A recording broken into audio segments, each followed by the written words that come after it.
Sir ఇప్పుడు టెక్నికల్గా మాట్లాడదాం మనం. సంఘటన జరిగింది బాంబేలో. అవును. అప్పుడు ఆ అమ్మాయికి వయసు ఏమో 19 ఇయర్స్, 16 ఇయర్స్. 16 ఇయర్స్. అవును. ఇప్పటికి 4 ఇయర్స్ అయింది కాబట్టి 21 నుంచి వచ్చి ఉండొచ్చు. అవును. ఓకే, కానీ సంఘటన జరిగి ఇక్కడ కంప్లైంట్ ఇచ్చింది నార్సింగ్లో.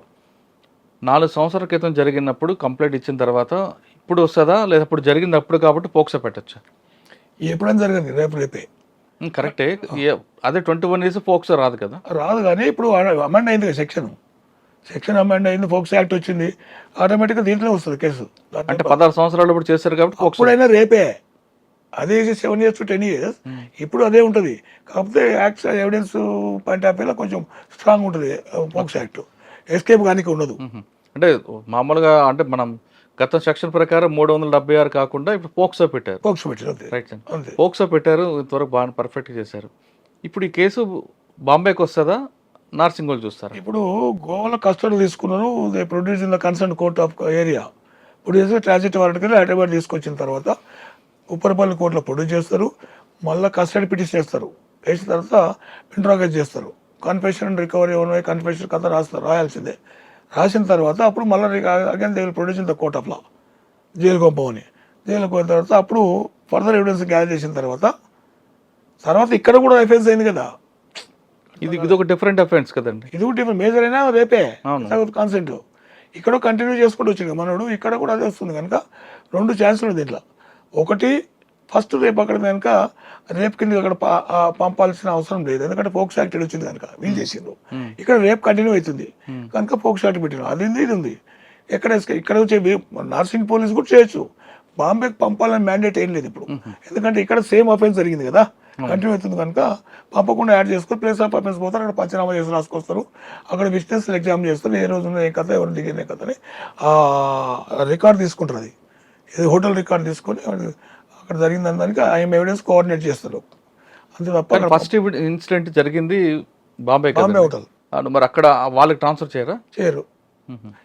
తప్పకుండా అయితే చేయాలి, కానీ యాక్ట్ మళ్ళీ ఇక్కడ సేమ్ యాక్ట్ ఇక్కడ జరిగింది కదా, సేమ్ యాక్ట్ ఇక్కడ రేపు జరిగింది కదా. అక్కడ ఏజ్ గ్రూప్ ఏజ్ డిఫరెంట్, కానీ రేపు సేమ్ జరిగింది. కరెక్టే సార్, అది పర్ఫెక్ట్ ఉంది. కానీ ఈ లైన్ ని డిఫెన్స్ వాళ్ళు తీసుకున్నారు. రెండు ఉన్నది ఇంట్లో. ఇక్కడ రేపు ఉంది కనుక రిమాండ్ చేసిన తర్వాత అక్కడ రేపు ఉంది కనుక పాయింట్ ఆఫ్ డ్యూటీ, ఫస్ట్ రేపు కనుక పాయింట్ ఆఫ్ డ్యూటీ అక్కడ సిడి ఫైల్ పంపొచ్చు, కంప్లీషన్ ఆఫ్ ఆల్ పంపించు. అదొకటి. పంపలేదు అనుకున్నా కూడా ఇది నాట్ ఏ క్రైమ్, ఇక్కడ కూడా చేయొచ్చు అనేది నా కాన్సెప్ట్. అంటే ఒకవేళ అక్కడ రేప్ కేసులో చూపించి ఇక్కడ లవ్ జిహాదీ తర్వాత వైఫ్ వెళ్ళి కొట్టింది కాబట్టి ఆ సెక్షన్ లో రిమాండ్ చేయాలి. ఇక్కడ 506 మీటింగ్ అన్నీ వస్తాయి, రెస్పాన్స్ కొట్టింది అన్ని ఇక్కడనే వస్తాయి. ఇక్కడ కూడా రేపు అయింది కదా, మళ్ళీ కూడా చేసి ఇవన్నీ ఇక్కడ వస్తాయి. ఫస్ట్ అఫెన్స్ అక్కడ ఉంది కనుక మనం ప్రైమ్ అఫెన్స్ తీసుకుంటే అక్కడే పోతుంది, కాకపోతే ఇక్కడ సేమ్ అఫెన్స్ ఇక్కడ కూడా అయినాయి కనుక అది ఎటు చేసినా ఇంత పెద్ద నేరం ఏం కాదు, పెద్ద ఎస్కేప్ అయితే సీన్ లేదా. అంటే ఇక్కడ డిఫెన్స్ వాళ్ళకి అదొక లైన్ దొరుకుతుంది కదా, ఏ లైన్ దొరకదు, లైన్ అంతే అటే ఇటు అటు 2 దిక్కులు ఉంది, కాకపోతే అటు ఇవన్నీ కంప్లీట్ చేసినాక పంపుతారు. లేదంటే అంటే ఇక్కడ చేస్తూ జరిగింది కాబట్టి అక్కడ ఎగ్జామ్ చేసి పంచనామా చేయడము, అక్కడ స్కెచ్ చేయడము, అందరి హోటల్ వాళ్ళ ఎగ్జామిన్ చేయడము, ఆ రోజు అక్కడ స్టే చేసినటువంటి రిసిప్ట్ తీసుకోవడం, డాక్యుమెంట్ ఎవిడెన్స్ కలెక్ట్ చేసుకోవడం, అవన్నీ చేస్తారు. ఇప్పుడు ఫర్దర్ అఫెన్స్ అది కాకుండా అదొకటే అఫెన్స్ అయితే మాత్రం ఇలా ట్రీట్మెంట్ సేమ్ అఫెన్స్ ఇక్కడ కంటిన్యూ చేస్తున్నాడు కదా. భార్య పోయి కొట్టడం, తర్వాత ఇద్దరు పోయి కొట్టి లవ్ చేయాలి అంటే నన్ను మతం మార్చుకొని నన్ను ప్రేమించు, లేకపోతే నేను చంపేస్తాను బెదిరించడం అంతా ఇటే చేసింది కనుక ఇవన్నీ సెక్షన్ ఇక్కడ యాడ్ అవుతాయి, రేపు కూడా ఇక్కడ యాడ్ అవుతుంది అట్లా. సార్ ఇప్పుడు ఈ కేసులో అటువంటి నేరస్తుడికి శిక్ష పడాలంటే ప్రాపర్ ఇన్వెస్టిగేషన్ ఎలా చేయాలి, అంటే లింక్ తెగిపోకుండా ఎలా చేయాలి? Your right question. ఇప్పుడు విక్టిమ్ ఉంది కదా, విక్టిమ్కు ఆమెకు 164 చేయించాలి, statement recorded by the magistrate 164 చేయించాలి. విట్నెసెస్ అని కూడా 164 చేయించాలి. పంచనామాలో కూడా గవర్నమెంట్ పంచెస్లు పెట్టాలి, ఎంప్లాయీస్ ఉంటారు పంచెస్ పెట్టాలి. సివిలియన్ పెడితే వాడి దేనికో, ఎందుకంటే ఒకసారి హాస్టల్ అనుకో యాక్షన్ తీసుకుంటారని చెప్పేసి భయం నిజం చెప్తారు, అది చూసి నిజం చెప్తారు కనుక ఆ విధంగా చేసుకొని చైన్ లింక్ చేయకుండా ఎవిడెన్స్ కనెక్టివిటీస్ కూడా చేస్తే డెఫినెట్ కన్విక్షన్ కేసు. ఇంకోటి ఏముంటుంది అంటే దీంట్లో no further evidence is needed, victim evidence is substitute to constitute the offence అనేది లా సేస్ ఎవిడెన్స్ యాక్ట్ చెప్తుంది. 114 అవన్నీ ఉండేది దాంట్లో, 113, 114 ఎవిడెన్స్ అట్లా ఇవి చెప్తాయి. ఎందుకంటే ఒక ఇంట్లో బెదిరించింది ఇంకోరికి ఎట్లా వస్తుంది, 4 గోడల మధ్య వేసింది కనుక ఆమె స్టేట్మెంట్ బిలీవ్ చేయాలనేది లా. మే ప్రెజ్యూమ్ సెల్ఫ్ ప్రెజ్యూమ్ కింద వస్తుంది. అందు గురించి ఆ ఫర్దర్ స్టేట్మెంట్స్ ఒక దొరకవు మనకు అయినంత మాత్రం కేసు పోతుంది. డెఫినెట్ కన్విక్షన్ కేసు 10 సంవత్సరాలు తక్కువ కాదు. భార్య భర్తలు ఇద్దరు, ఆమె చిన్న కూడా జైలు పోతుంది, ఈయన చిన్నపాలు జైలు పోతాడు. ఓకే సార్, ఇప్పుడు 164 స్టేట్మెంట్ చేస్తుంది ఒకటి సరిపోద్దా, లేదు మెడికల్ ఎవిడెన్స్ కూడా కావాలి? మెడికల్ ఎవిడెన్స్ ఫార్మల్గా ఉంటుంది తప్ప అది ఇక ఎవిడెన్స్ మస్ట్. ఆమె విన్నది మరి ఆమె ఎట్లా బాధ పెట్టింది ఇవన్నీ ఉంటాయి కదా. ఇప్పుడు ఆ మార్క్స్ ఏమి ఉండవు, నీళ్ళ మార్క్స్ కానీ మార్క్స్ కానీ ఏమి ఉండవు. కాకపోతే అంటే సెక్స్ చేసినట్లయితే కన్ఫర్మ్ ఇస్తారు, వెర్జినిటీ లేదు అని చెప్పి ఇచ్చేస్తారు. దట్ ఈస్ కరెక్టే సార్. ఆ మెడికల్ రిపోర్ట్లో కూడా అంటే రేప్ వల్ల కాదు, లేదా ఇంకొక రకం కూడా అది వెర్జన్ కాదని కూడా ఇచ్చారు, డిప్లొమాటిక్ ఇస్తారు కదండి రిపోర్ట్. అట్లా అదేమంటాయంటే మీరు చెప్పేది కొన్ని కేసుల్లో ఉంటుంది, అది ఈ కేసు కాదు, ఇట్లా ఇది ఓన్లీ వెర్జిన్ కాదని ఇస్తారు అంతే. ఎవడు ఏం చేసినా వాళ్ళకి సంబంధం లేదు, she not virgin, already admitting అని ఇస్తారు. అది అడ్మిజబుల్. ఈమె చెప్పిన దానికి మెడికల్ వచ్చేదానికి ఈమె కన్య కాదు, ఇట్లా అయిపోయింది అనేది కూడా ఇస్తారు.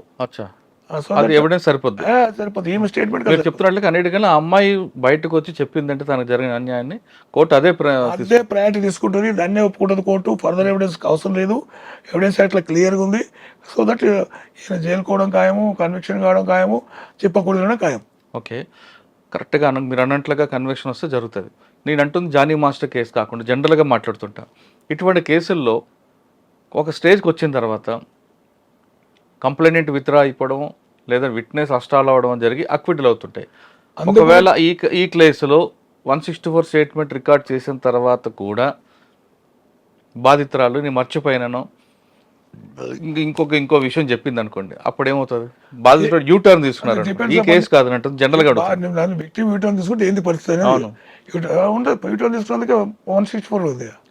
అండ్ 164 చెప్పిన తర్వాత కూడా ఆవిడ నేను రేర్ చెప్పింది అనుకో, 164 పరిగణన తీసుకుంటాడు కోర్టు. అది మేజిస్ట్రేట్ రికార్డ్ చేసింది, అప్పుడు చెప్పకుండా పెళ్లి చెప్తారా? అవును సార్, కానీ కొన్ని కేసుల్లో నాకు అంటే ఎక్యూజర్ పార్టీ విక్టిమ్ పార్టీ రెండు కలిసిపోయారు అనుకోండి, అప్పుడు కలిసిపోయినప్పుడు డిపెండ్స్ అపాన్ ది కోర్టు ఎవరైనా మనం ప్రిడిక్ట్ చేయలేము. ఎందుకంటే 164 ప్రకారం అయితే మాత్రం డెఫినెట్ కన్విక్షన్. ఇంకేమైనా మా బెయిల్ అయితే ఇప్పుడు రాదు, అవును నాకు తెలిసి 1 year లోపల అయితే రాదు. అంటే జైల్లో పెట్టి కూడా, ఎందుకంటే ఫోర్స్ను ఉపయోగించి అనుకున్న స్కిల్ ఉపయోగించి అమ్మాయి జీవితాన్ని మొత్తం పాటు చేశాడు. అమ్మాయి ఎక్కడ బతుకులు అని పోయి వేరే ప్రోగ్రామ్ చేద్దామని పోతే కూడా ఆడ కూడా పోయి డిస్టర్బ్ చేశాడు. ఆడపోయి చేతులు వేయడం అబ్సినిటీ ఎక్కువ ఉంది బాగా. అందుకొరకు జానీ మాస్టర్ అనేది ఆయన జైల్లో పర్మనెంట్ ఉంటాడు, బయటకు వచ్చిన కన్విక్షన్ అవుతుంది, భార్య భర్తలు జైల్లో ఉంటారు. కానీ పప్పకూడదు చెప్పకూడదు అనేది తెలిసిందాడ. సార్, ఇటువంటి సంఘటన సినిమా పరిశ్రమలో ఎక్కువగా అప్పుడప్పుడు మనకు కనిపిస్తుంటాయి. అవును, అంటే ఏదో ఇలా కేసు వస్తేనే కనిపిస్తుంది, కానీ సాధారణ జరుగుతుంటాయి. ఈవెన్ జరగకుండా తెర మీదకి రాకుండా ఉండాలంటే ఆ ఇండస్ట్రీ ఏం చేయాలండి? ఇండస్ట్రీ అసోసియేషన్, మా అసోసియేషన్ వాళ్ళందరూ వాళ్ళకు ఒక భరోసా కల్పించాలి. వీళ్ళందరి జీవితాలను నాశనం చేసుకునే పరిస్థితి రానియకూడదు. మా అసోసియేషన్ రెస్పాన్సిబిలిటీ. ఎందుకంటే ఇప్పుడు ఎవరో అమ్మాయిలు విలేజ్కి వెళ్ళొచ్చి డ్యాన్స్ నమ్ముకొని వచ్చి బతకడానికి వచ్చినప్పుడు ఇలాంటి పరిస్థితులు చేస్తే ఏంటి యాక్షన్ అని ఇప్పుడు తీసేసి, ఇటువంటి వ్యక్తుల వల్ల మొత్తం ఇండస్ట్రీకి బ్యాడ్ నేమ్ వస్తుంది కదా. చాలా industry, hotel industry bad name వస్తుంది. ఇట్లా ఇంకా నృత్యం చేయాలంటే కూడా భయపడుతుంది. డ్యాన్స్ చేయాలి, కొరియోగ్రాఫర్ ఈయన ఇంకోటి కొరియోగ్రాఫర్స్ ప్రెసిడెంట్ ఈయన. మరి అట్లా పొజిషన్లో ఉన్నోడు ఈ విధంగా చేస్తే what message is going to send to the choreographers కాదు కదా అని ఈయన అన్నీ చేసిండు. కనుక అసోసియేషన్ కూడా, మా అసోసియేషన్ కూడా చాలా స్ట్రాంగ్గా రెస్పాండ్ కావాలి. చేసుకుంటే ఆయన పర్మనెంట్గా రిమూవ్ చేసేయాలి. ఆయన మిగతా సినిమాలు ఏవైతున్నాయో ఎక్కడైనా ఆఫర్స్ వస్తే కూడా వీళ్ళకి తెలియకుండా ఏదైనా ఒక ఆర్డర్ పాస్ చేయాలి అసోసియేషన్కి వెళ్ళి. అది చేస్తేనే కొంచెం అమ్మాయి అసోసియేషన్ తీస్తే సినిమాలు రావులేండి. అదే రావు, కానీ మళ్ళీ వీళ్ళు ఏమన్నా మేనేజ్ చేస్తారు.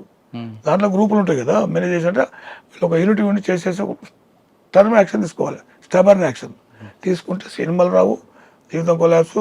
ఒక అమ్మాయి జీవితాన్ని పాటు చేస్తే ఈయన జీవితం, ఈయన భార్య జీవితం అవుతుంది రావాలి. 45 years వాడు, అతను 45 years ఏజ్ అయినది. ఈ అమ్మాయి 21 years ఏమో అవసరం. 2 పిల్లలు ఉండరు, ఆయనకు పిల్లలు ఉన్నారు.